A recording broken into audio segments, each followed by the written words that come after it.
Hey guys, welcome back to another Live Play&Explain video. It's been a while, but now we are back in the 200z streets with some really strong players like GVL Star in the pool. Also Enfant Prodigy was there earlier, don't know if he's still in the pool. I've already played a little bit because all of my notes and labels have gone since the newest update from stars2.com. So a lot of the labels might be like wrong. Like everyone who's under 100 big blinds I just marked as recreational player, but not sure if that's accurate. Also going to watch what's going on there. My hand of course folds.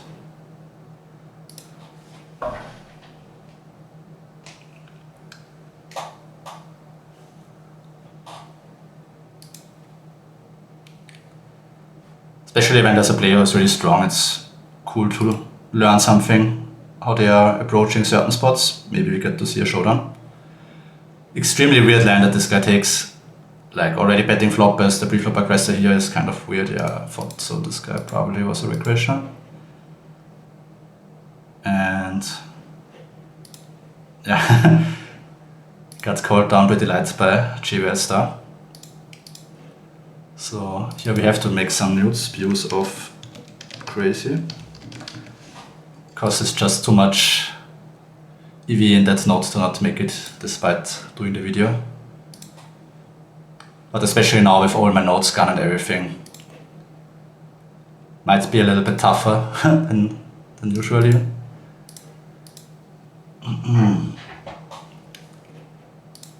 Another player where I have zero infos about him other than that he's short stacking.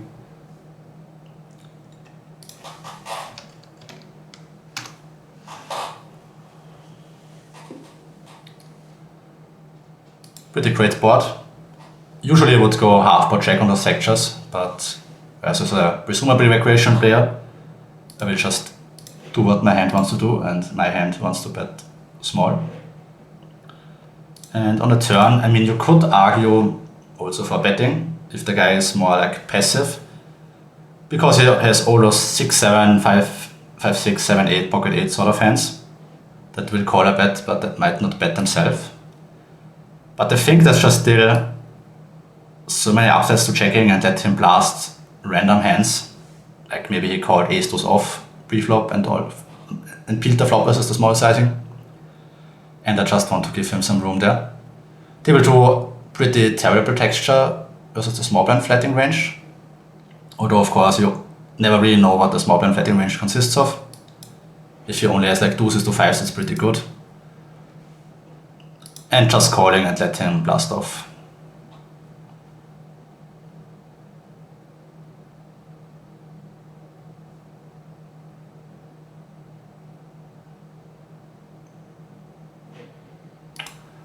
My hand should be strong enough now to bet for value.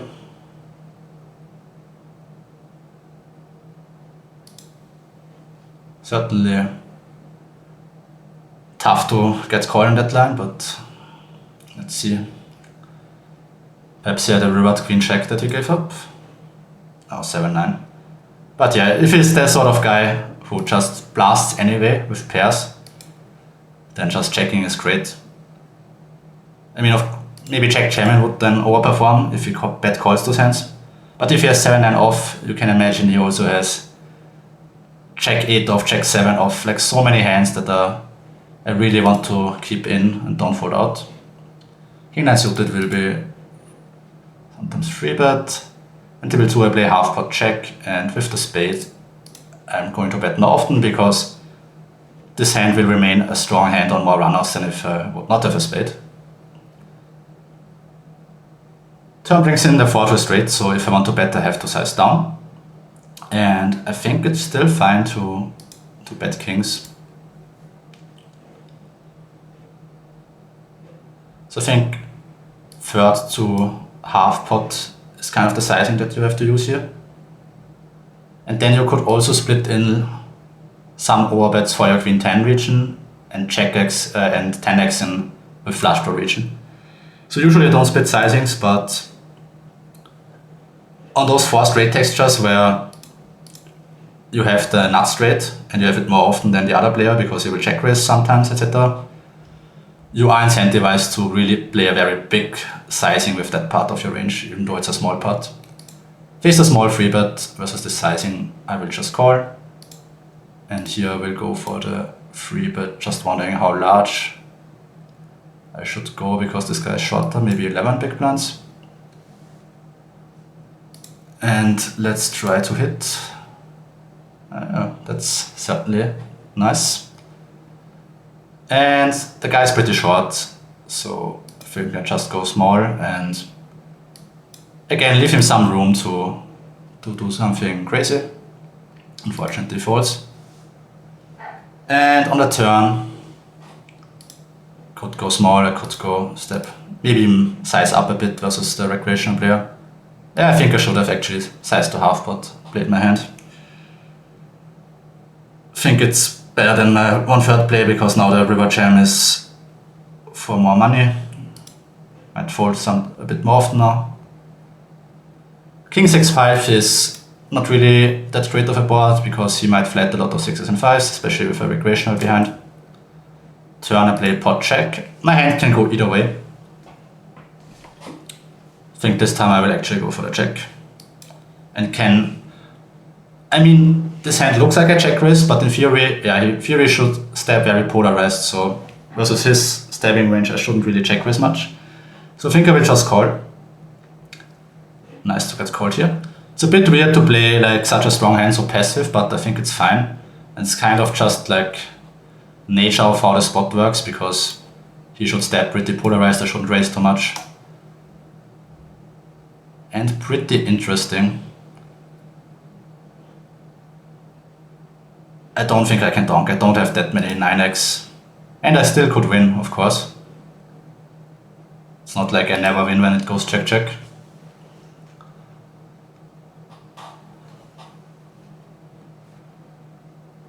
But yeah, if you never have those sort of hands in your check check and then call range, I mean, you are just getting completely fucked over on so many runouts. He is in the tank. I mean, his sizing should be all in, I think. Lose to ace queen. That sucks because ace queen is for sure never a turn over bet as well. So yeah, sometimes you get punished. Your opponent takes a line that's not a theoretical line, but that maybe performs, I don't know, good versus people who don't construct the checking range somewhat well on the turn. But yeah, that's how it goes. Sometimes we hit 10 on the river and he's gonna go all in. Good luck, Gus.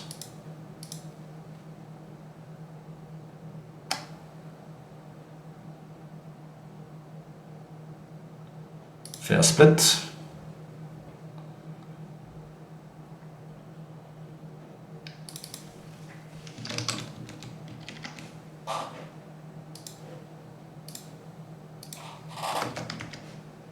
Just writing a note.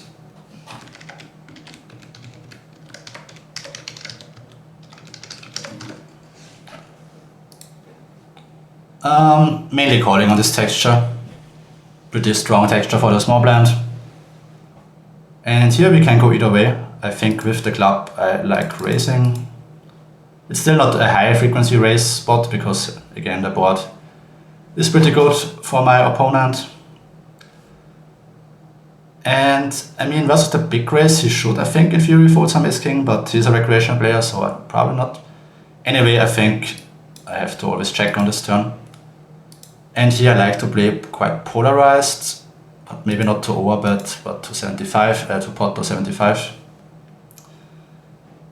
And now I think I just 75 fold on table 1. I think that performs really well.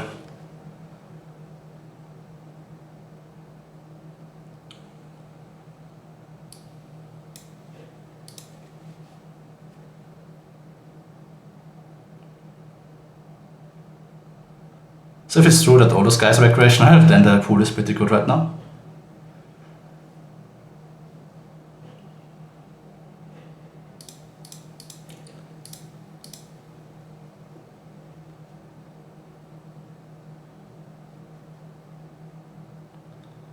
King H7 Rainbow is still quite a high frequency c-bet board. On the two-tone variety you have to do some more checking.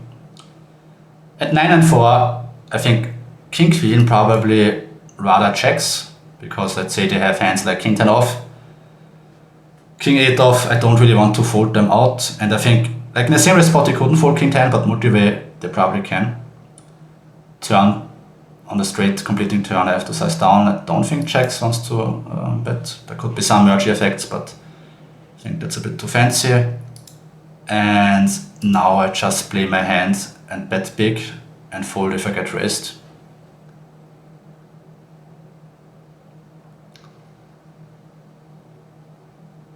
Pretty weird that he blocks here, honestly. Like a king wants to bet bigger. I don't think a block sizing would exist in that line, but maybe he blocks an 8, so I always have to call.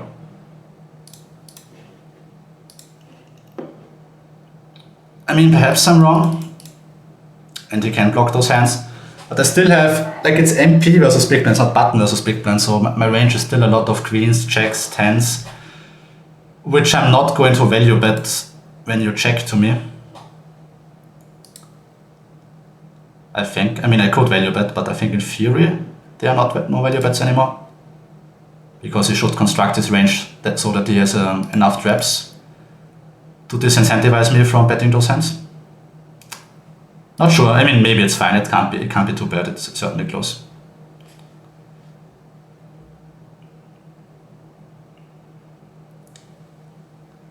Also on board pairing runouts, I also always have to call down more ace highs than usual. So. Yeah, perhaps you can disregard what I said. I think it's fine.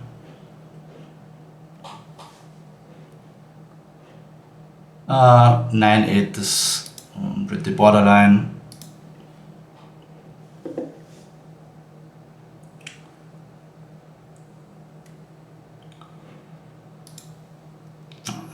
I still think it should check, because the turn is pretty connected, and like I'm not always going to bet my ace king, king queen on that turn.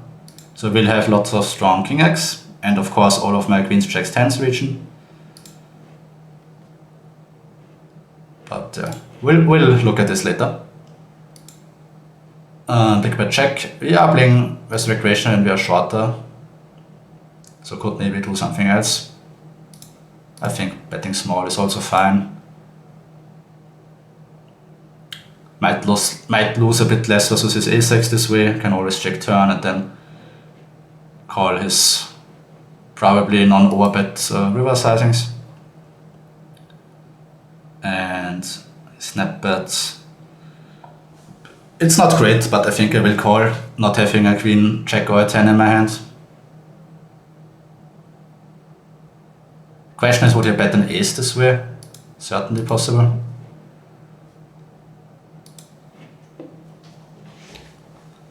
We are lucky this time. Table 1, not the range bet texture, but my hand is going to bet most of the time, of course.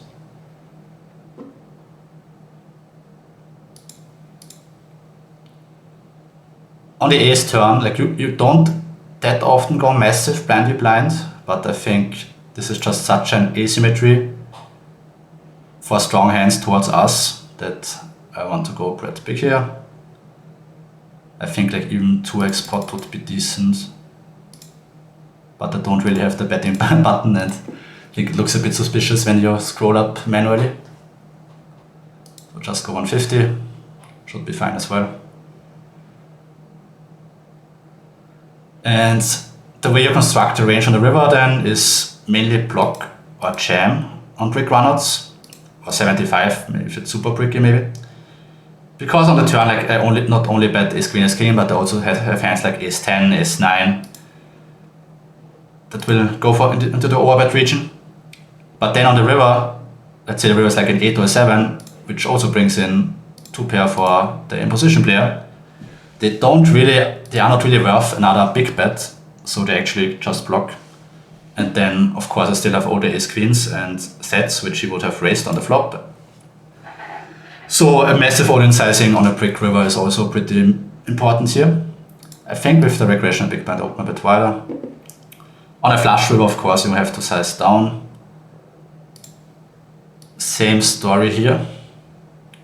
Like, it looks like a pretty soft table, so I open.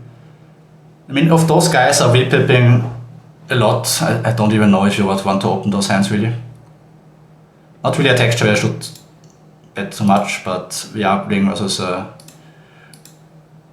recreation with a strong hand, so I like betting.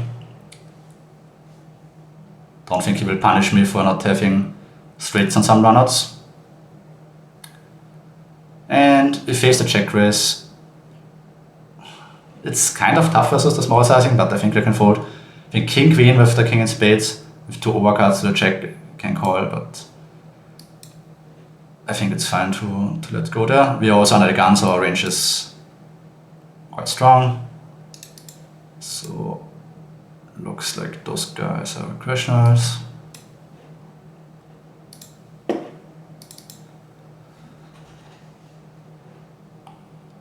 Gonna watch the spot. Not really, I don't think I want to stick around here when he bets into 4 players. Of course, if I had some like info, maybe I could do something, but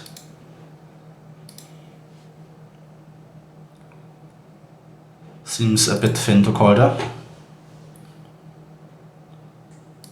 Going to 3-bet the ace-4 suited here. This is the same player again. Insta calling. Always sucks when I don't have reads, but I think I will go for a small bet and then try to check turn, call river. Will be my plan here.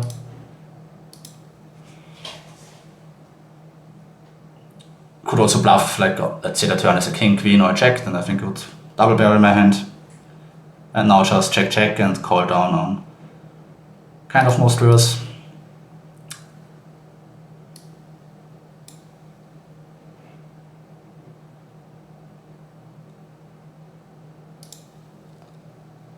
Again, tough playing versus unknown players, but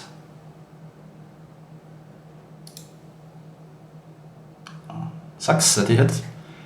But I don't hate barreling the 8s here. I think he could still just have so many hands like ace-5 off, king, queen off. That's really been a really tough spot.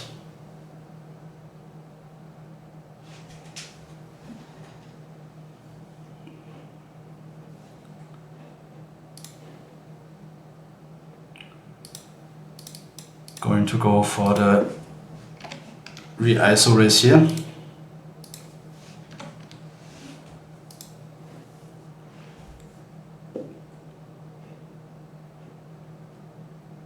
Queen 10, very low frequency 3-bet. If he bets huge, like let's say overbets, I can already fold the Queen 10 no, with no heart, I think. On a turn, pretty clear check. Overbets, check spot. And I would also expect his delay sizing to be quite big as well. But yeah, check is the most common line after he checks the flop. And now I think I have a pure block with my hand. And probably block in 75. Certainly the main sizings, and then you could have. You don't necessarily need a big sizing out of position always, because you of course have the option to check raise and get the money in otherwise. Kind of like going for the small re-ISOs. You do have to be careful, because if you overdo it, you could start re-jamming you. It's also ugly. I mean, 17% I guess I have to call for this price.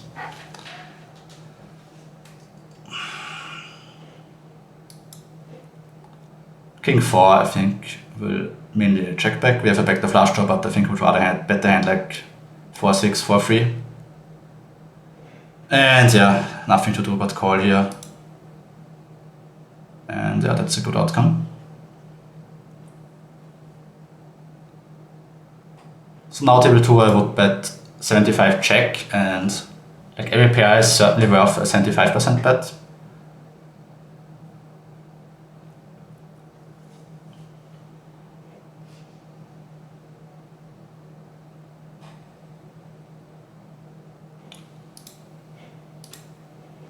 Could also go for the check back.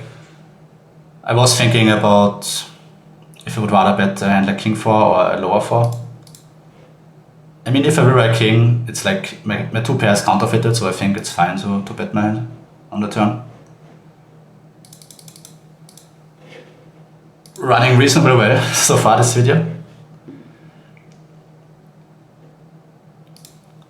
Great board in those positions. Let's say this was button cutoff. This would be a high frequency checkback board because he has 5s and 4s quite often, but in those positions where I should fold them so much already, I think it's fine.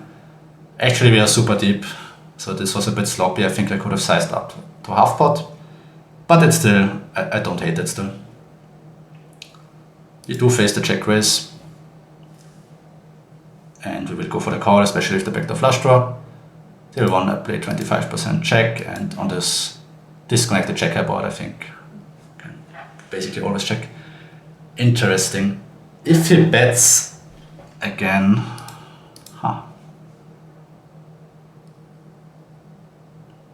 checks. I wonder if I bet he might fold king queen. No, I don't think there's much room. If he was betting, I could have considered jamming my hand, but I think as played, check is probably the way to go.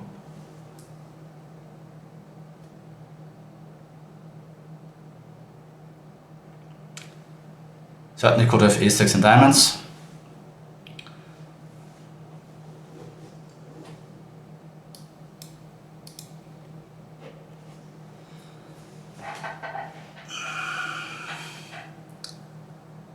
I mean, what would I hope here for 6-7, 7-8 suited?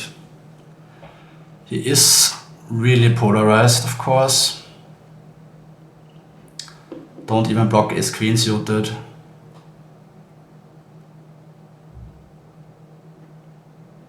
I think, it's close. Oh, fuck, I wanted to call there. Timed out on both tables. Yeah, I really didn't want to fold versus half pot on table 1. But, no.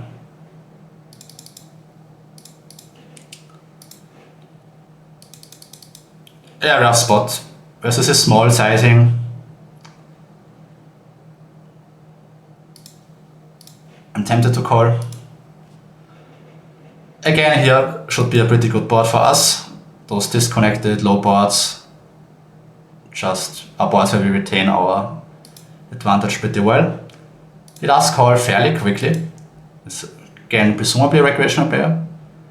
You could think that he might check raise a lot of his flush draws already on the flop, so it might discount some of his flushes on the turn. Of course, this is just an assumption, but poker is kind of a game of assumptions. You never really know what your opponent's range looks like or how they will respond, so that's part of the game.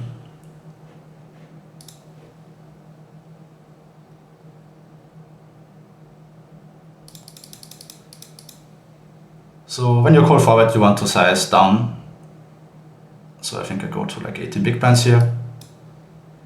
I think this is like a pretty nice half pot or check texture where I still want to bet like my 10x, and I think it's not terrible to stab my hand here. Good flop for my range, no, not really a great flop for my hand. And I think on the river I would rather bluff 6x than 5x because I block less folds. And I also have some 8x, I have some weak guy pairs. So this time I will go for the block bet. And I think block and 75 would be my two sizings here. Yeah, of course I have to fold.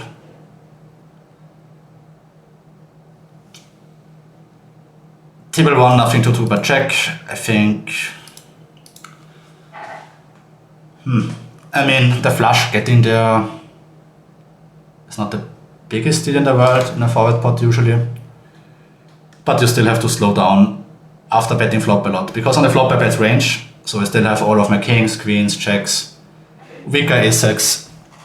So yeah, checking a lot on a turn is kind of mandatory. Queen 8 is close. And this seems like pretty much one of my weakest hands here. So I think I can just fold.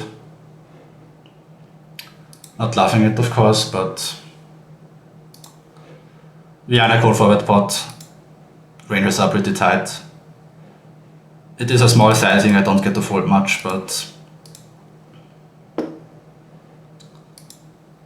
can't be too terrible, I think.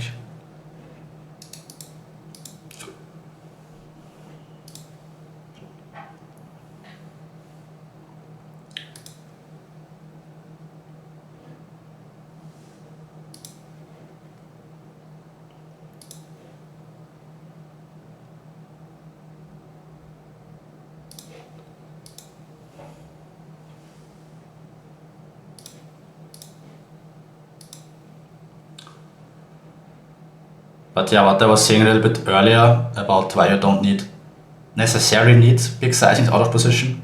It's in spots when you expect your opponent to reopen the action somewhat often, and you can go for a check raise or bet 3-bet.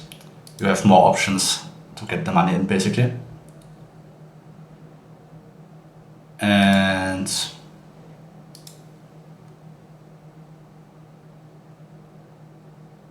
I think I go overbet. Maybe a smaller sizing is better just because I have a worse draw. And maybe I have similar fold equity if I go 75 overbet here. I think I have probably more fold equity. Let's say check back a queen.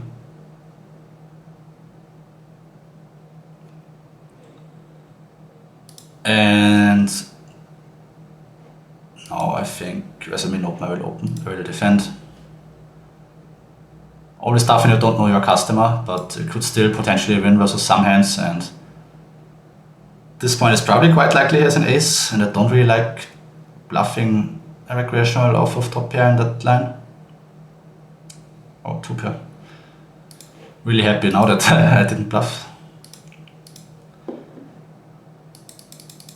I'm not sure if what's the best performing line here versus a recreational player. Maybe also blocking, just trying to get him to fold like 6s, 7s. Face a somewhat smallish 3-bet. I think I still need to fold quite some time here. And yeah, on a low roll, gonna muck. Calling too much out of position with pocket pairs is a common leak, and that you shouldn't really be doing. Table 2, I think 6s is, especially without a diamond, just wants to check back the flop. And will be a check fold, a fold to turn probe. Queens sometimes calling, mainly 4-betting.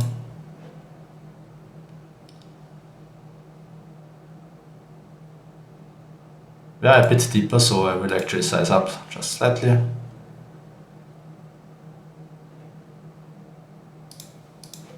Gonna open a bit wider versus the non-recreational, no shame folding. Although it's not really a big recreational. If this was button cutoff, you could just jam it in, but I think on those tighter positions, that's not really a thing anymore because it just has jacks and tens too much. So I'm gonna go with the 25% betting strategy.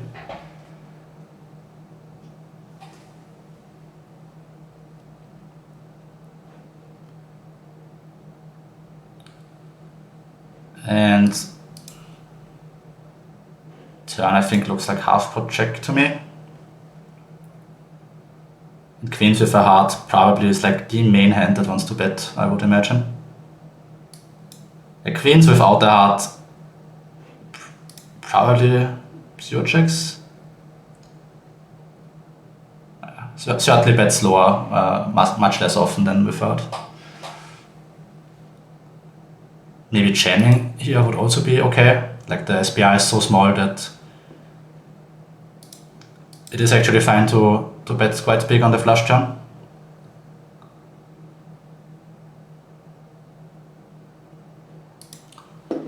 but I think I prefer betting half pot. Allows me to still have some bad folds, puts more of his hands in a tough spot between calling, jamming and folding.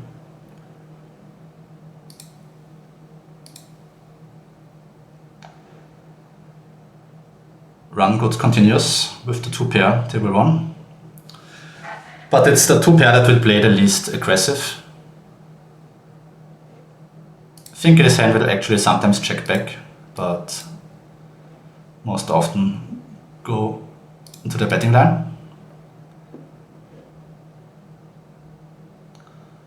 But now on the turn I actually don't mind checking back, I think.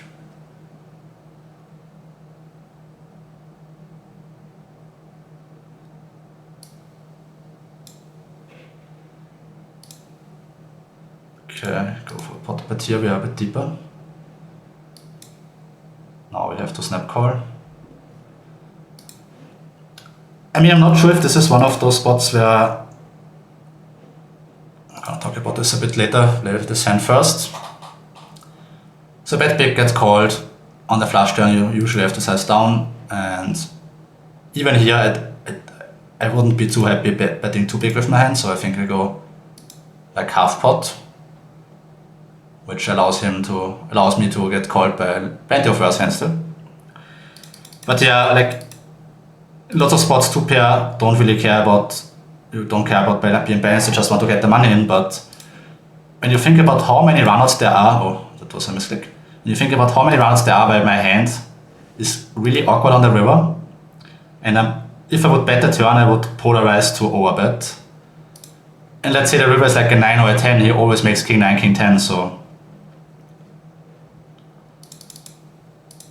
Not even speaking about the 4 straight runouts, the flush runouts.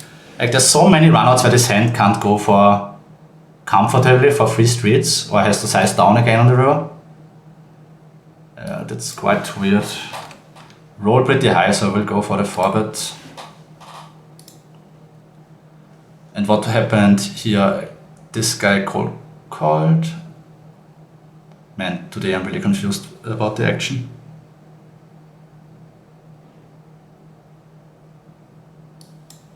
But yeah, I guess this guy called.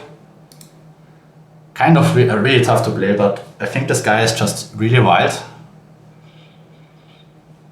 From what I've seen from an hand earlier I played today versus him.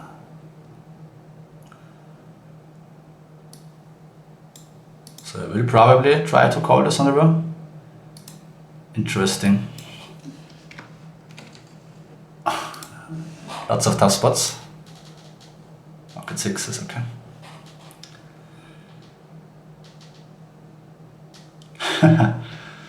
I would be lying if I told you that I've studied monoboards in NL200z blind forward pots.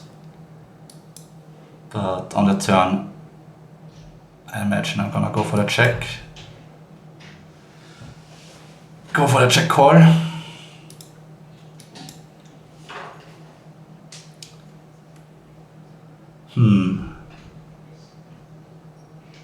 He has some offsuit flushes. Of course, he has a lot of pocket pairs that improve to a flush. Goes pretty small. I think there's only one play here, which is to check call.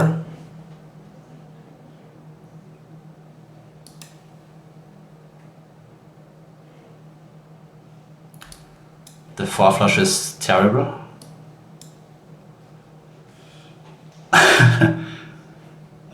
Really terrible spot. But at least he didn't decide to bluff it. I think I actually will I value bet. I think I go for the Ginch bet versus a recreational player, not expecting him to put many strong hands here on the river. I think my hand is worth some money.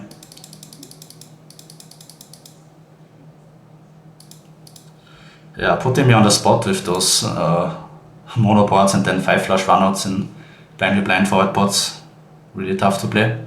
The match and flop should still be pretty good for us as it's king high. And I do forward a lot of offsuit hands which tend to perform decently well on the mono boards, because they often have a flush draw, of course. And then on the turn, I imagine I just polarize to like, I don't know, 10 flush or better, something like that. Maybe I just have to check a whole bunch, really tough spot to play.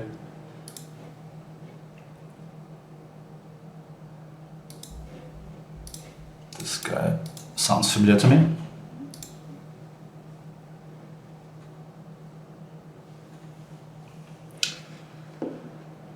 Interesting strategy from him. Don't think it's like the ideal strategy, but I can see where he comes from. Like, it makes some sense. But yeah, I think polarizing 2 sets here has a disadvantage that he just almost never can stab, and all of his pocket pairs that won't mind stabbing and attacking my various king and queen highs, he lets me allow. It's going to go check on the flop way more often, and he allows me to realize my equity better. But it's a decent strategy probably nonetheless. I think like a medium sizing like half pot would probably not so great here.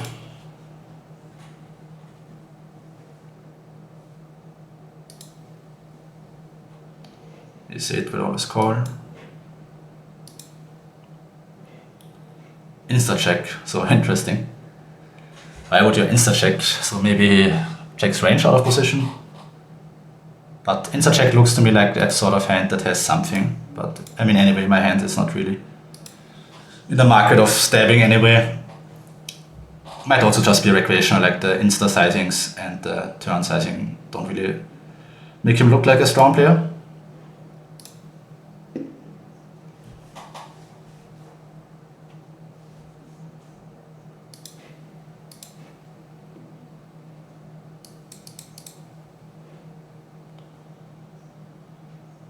Five-4 is close.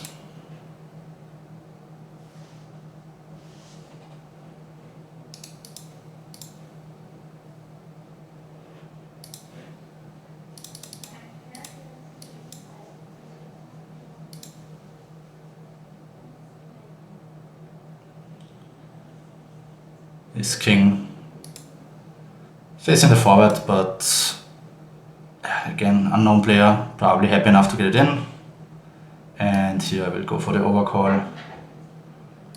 Don't expect him to ever fold, but maybe he shows up with something random. Or here's a legit hand.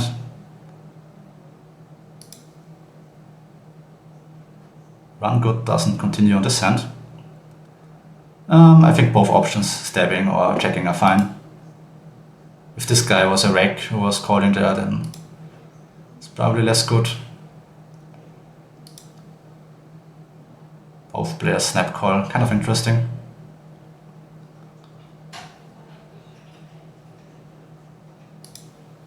This is very out of line, but I kind of don't think he has a strong hand.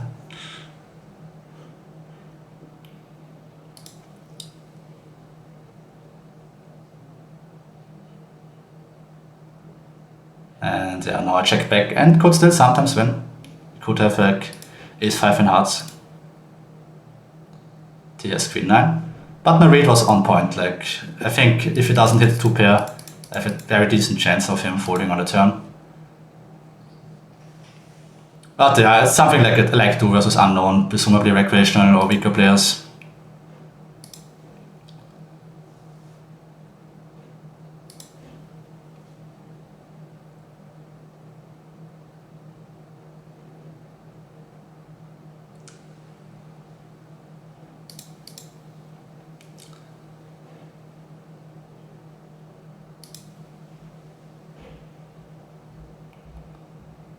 Going to go for the overcall here, table 1.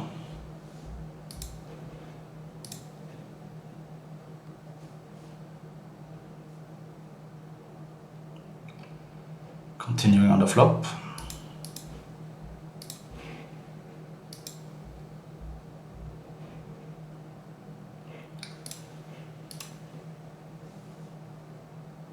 Would like to see him slow down, of course. Not so far, betting quite big, but I think we, again as a recreational player, I will open wider. Queen check, that's annoying.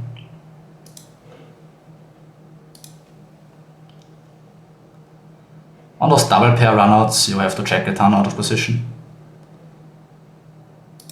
Basically, you c-bet everything on the flop, and he folded a lot, not a lot, but folded a decent chunk of his range, and now his range is stronger. Snap checks.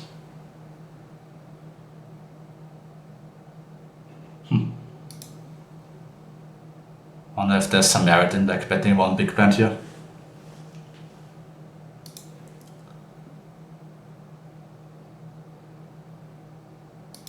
Probably not.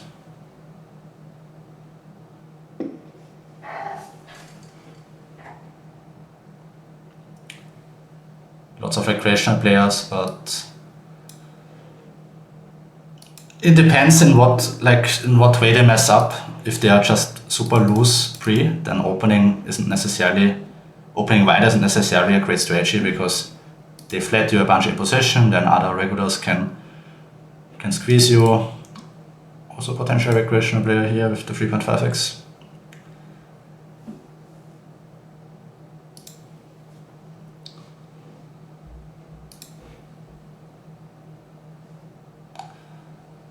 Yeah, certainly had some interesting spots so far. They're not so easy. Check it, this close.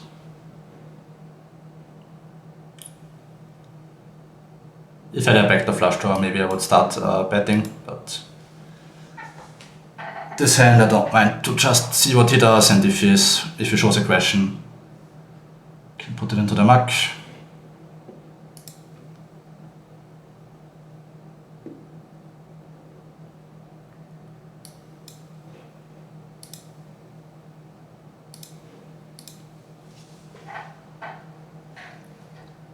Too weak to continue. And table 1, I think stabbing for a pot size would be pretty decent with like king 10 plus. And looks like a pure block to me.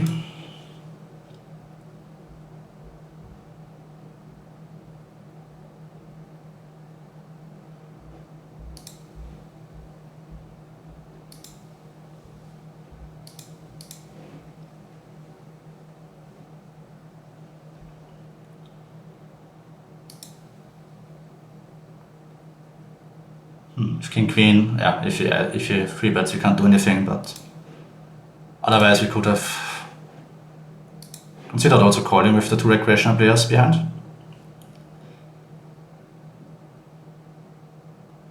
And check 8 is again pretty close-ish, whether you open or fold. I think with the rake at 200 zoom folding is fine, not sure.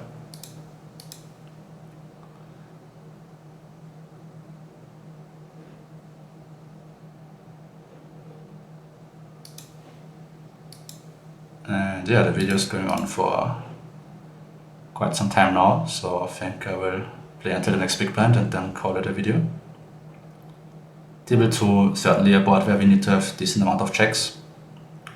I roll really high though, and I do have a spade in my hand. Let's say the queen 9 without diamond spade. I think you just maybe pure check, or at least check the vast majority of the time. Table 1, yeah, I think checking is fine. So some straights get there, but I think overbet this 9-7 off. I have spot this better on this runout.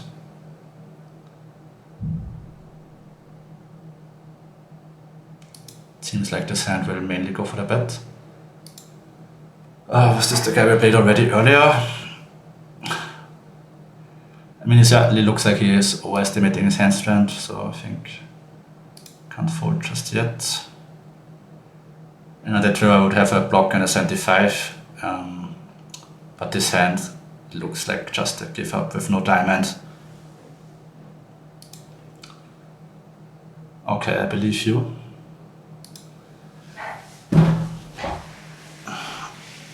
But tough. I mean, still a chance that he's just a complete spewer and you just have to close your eyes and call.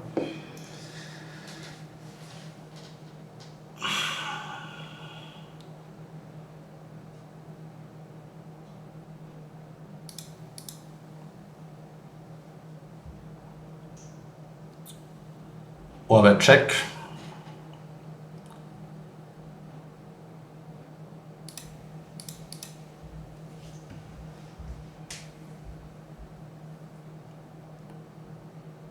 Go for the overbet this time.